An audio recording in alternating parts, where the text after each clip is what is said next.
हम आज तारीख 4 फरवरी 2021 है और हमें the Hindu and current affairs को डिस्कस करना है।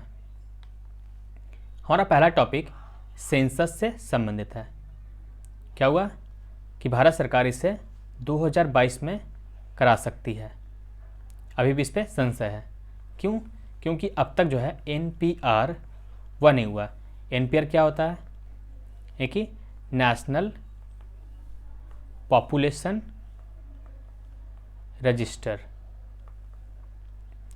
इसमें क्या होता है कि जो भी पिछले 180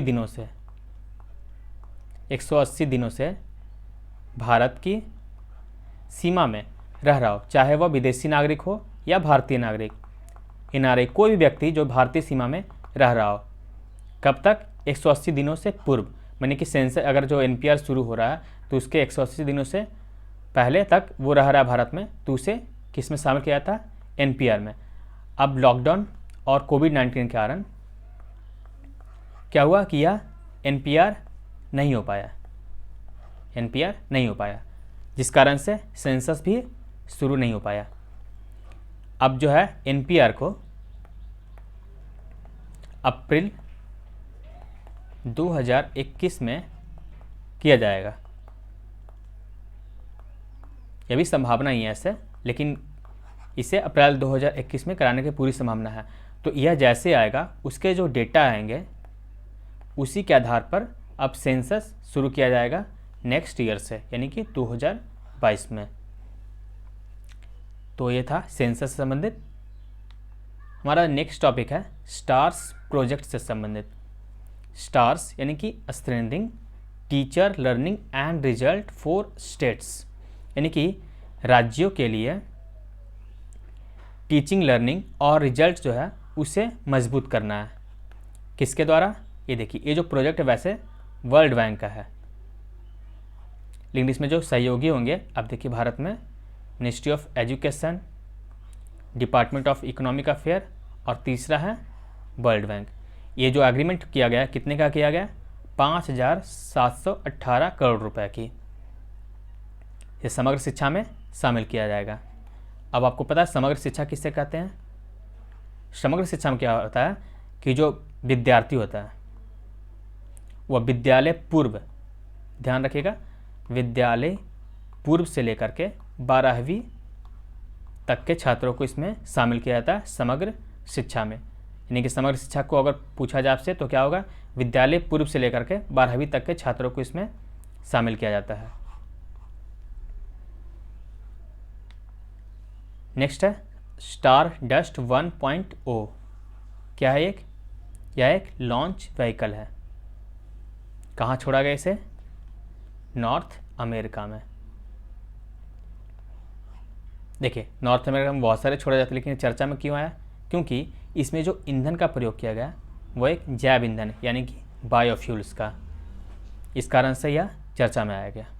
फर्स्ट कमर्शियल स्पेस है जो कि बायोफ्यूल द्वारा छोड़ा गया है। ये जो बायोफ्यूल का इस्तेमाल किया गया है, इससे क्या होगा?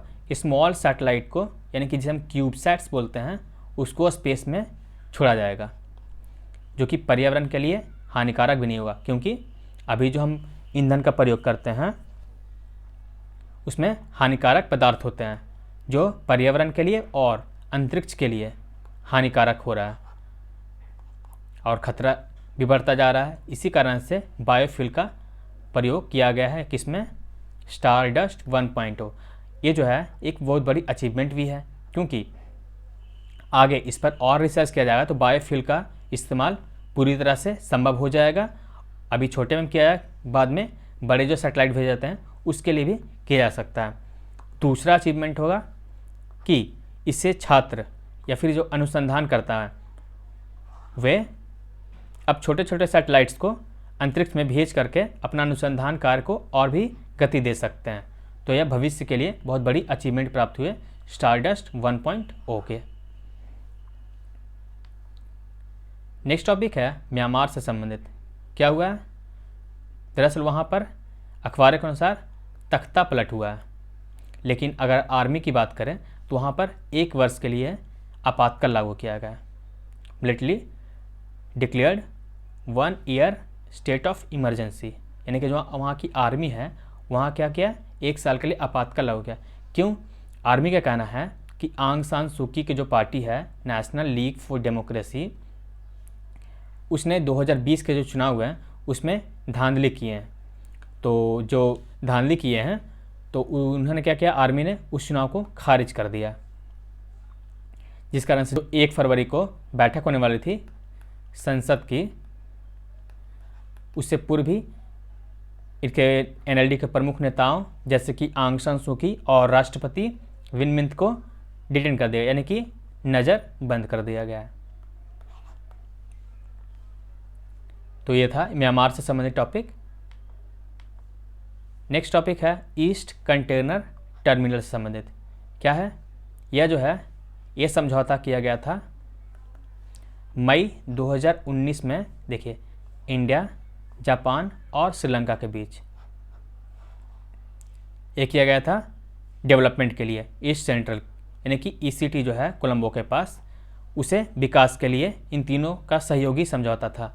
लेकिन अब श्रीलंका सरकार का कहना है कि वह इसे खुद स्वयं करेगी, यानी कि अब जो हिस्सेदारी होगा 100% वह खुद रखना चाहती है कि नहीं, आप इसमें कोई भागीदारी नहीं होगी, भारत और जापान की हम खुद करेंगे।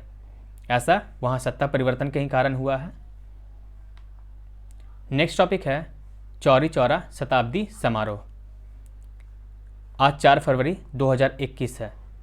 तो आज क्या करेंगे, जो हमारे प्रधानमंत्री हैं वह एक डाक टिकट जारी करेंगे चौरी चौरा के शताब्दी समारोह के कारण। आपको पता है कि चौरी चौरा पूरे इतिहास में एक महत्वपूर्ण दिवस भी बोलिए आप, या एक पड़ाव भी बोलिए। क्यों?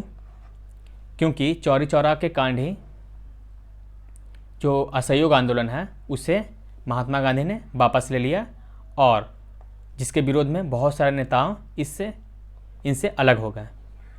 उदाहरण के लिए चित्तरंजन दास और मोतीलाल नेहरू दोनों ने इनसे अलग होकर के कौन सा दल बनाया, स्वराज दल। इसके अलावा बहुत सारे इनके जो विरोधी थे वो इनसे मुखर हो गए। तो एक बहुत बड़ा मोड़ साबित हुआ। दरअसल हुआ क्यों था कि असहयोग आंदोलन के दौरान जो विद्रोही थे, यानी कि जो भारतीय अंग्रेज के विद्रोही, यानी कि जो असहयोगी थे, हम उसे विद्रोही तो नहीं बोलेंगे, असहयोगी बोलेंगे। तो असहयोगी ने चौरी चौरा, जो कि कहाँ पे है, उत्तर प्रदेश के गोरखपुर में है, वहाँ के एक पुलिस स्टेशन थी, वहाँ पर आग लगा दी थी विरोध में।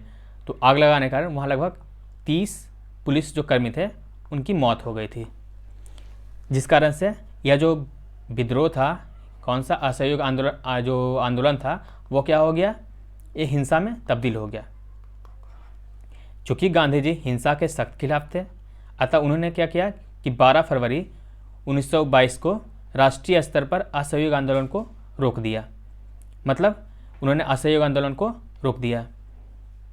उसके बाद यह असहयोग आंदोलन जो है समाप्त हो गया था। आपको पता है कि जो चौरी चौरा कांड में जो अभियुक्त थे, यानी कि जिस पे केस चलाया गया, उसके लिए जो मुकदमा लड़े कौन थे, पंडित मदन मोहन मालवीय जी।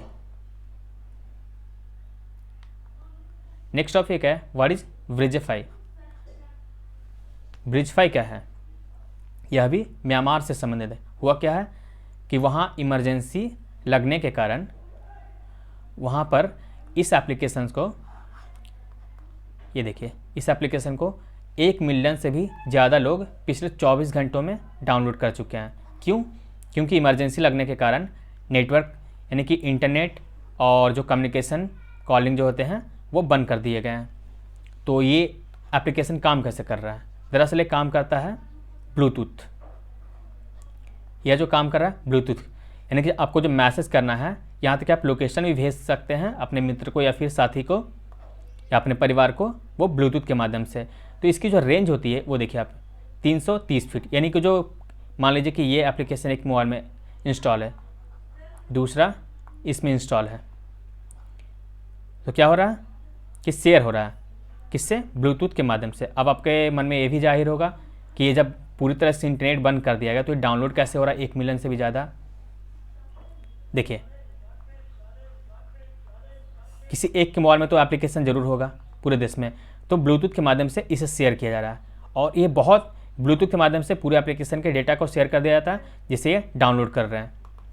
तो अब जो शेयर हो रहा है, जिस कारण से यहाँ पे 1 मिलियन से भी ज़्यादा लोग इसे डाउनलोड कर चुके हैं और इसके माध्यम से वो अपने संचार को संचालित कर पा रहे हैं। तो ये था ब्रिजफाई से संबंधित। इस टॉपिक में बस इतना ही। Thank you for watching Crack Pratham. आपको इसका स्लाइड, आपको जो स्लाइड का PDF है आपको टेलीग्राम चैनल पर मिल जाएगा। तो फिर से thank you for watching Crack प्रथम।